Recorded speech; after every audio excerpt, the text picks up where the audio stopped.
is a good friend of the show. He can be seen as part of Triple J's One Night Stand Up in St Helens and Tassie, right here on ABC Comedy on September the 2nd. Please go wild for the wonderful Craig Quartermaine.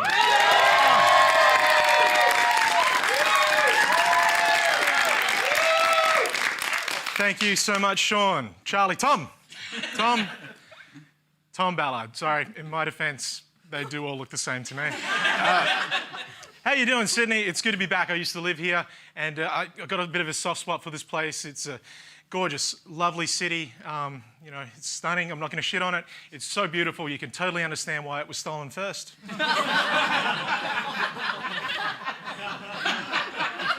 I do that joke as a gauge just to see what I'm dealing with, and we are definitely in the bowels of the ABC. It's cool, we're gonna have fun, because this is a weird thing that happens when an Aboriginal man gets on stage with a microphone. You guys all start treating it like it's a TED Talk. And I promise you now, you ain't learning shit tonight. If anything, just roll with it. But I have a real soft spot for Sydney. I love the place. But, Sydney, what'd you do to Redfern? I used to feel safe walking around that joint. Like, now I'm worried I'm going to trip over and fall on a yoga mat. I don't know what you did, but I don't like it. And it's changed a little bit too here at the ABC. You know, I mean, I've been being an Aboriginal comic in this building, coming into work. I get the same 3 questions. It was, you know, do you know Matt O'Kine? Do you know Nazim Hussain? Can we have a look inside your bag, please? And it's changed, but it's cool. It's cool. I actually like to use that ignorance to my advantage. I just negotiated a new contract with the ABC that stipulates that I get to come home and go back to Perth every 3 weeks when I work in Sydney, because I told them that if I am too far away from the Swan River that flows through the centre of Perth, if I'm too far away from it for too long, I die. It's not true, but I actually saw some people in the crowd go, do they? I'm not sure. It's not true, but they don't know that, and no one wants a dead Aboriginal on their hands. It's not the most productive thing for your company. Ask the police.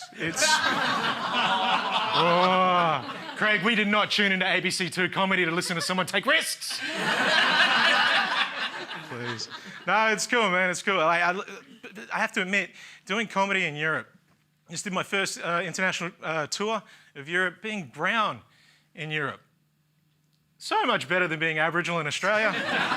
Like, the worst thing I have to deal with while I'm over there is just Indian people trying to figure out what the fuck I am. I put on a bomber jacket, everyone thinks I'm a Samoan bouncer. It's amazing. And the upgrade is instant too. Like, you know what it's like coming through customs into Australia. What's it like, you know?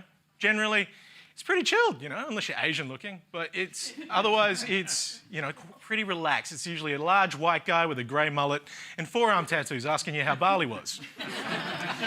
Landing in London, in the UK, like going through customs, there's this massive queue of people getting their passports checked, and there's a big black West Indian dude checking passports.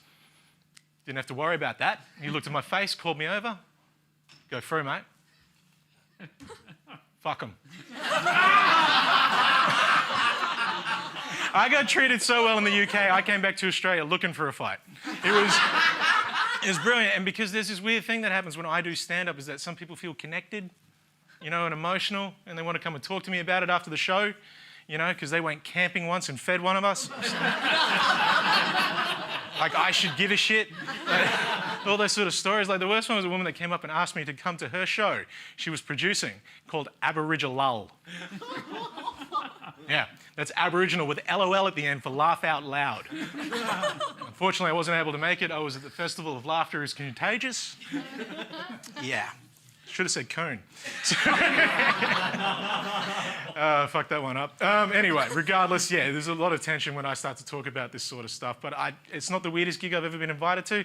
Weirdest gig I got asked to do was I got asked to host an iftar dinner at Perth Parliament House. Iftar, if you don't know, is the meal that Muslims have to conclude Ramadan. An Aboriginal man got asked to host an iftar dinner at Perth Parliament House. I walked into that massive chamber, I looked around and said, well, this feels like a trap. And people always get tense too when I mention that gig. It's like, oh my God, could you joke with Muslims? Do they laugh? And it's like, of course they fucking do. People are just scared of cultures they don't understand. As if I'm going to walk in there and mock someone else's religion. If you know anything about Aboriginal people, especially where I'm from, you know what we believe? We believe that a large rainbow-coloured snake slithered over everything and created it.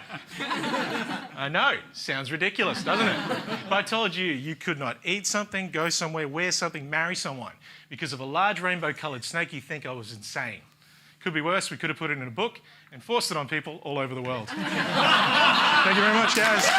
Great Quartermaine, everybody! Yeah! Someone elect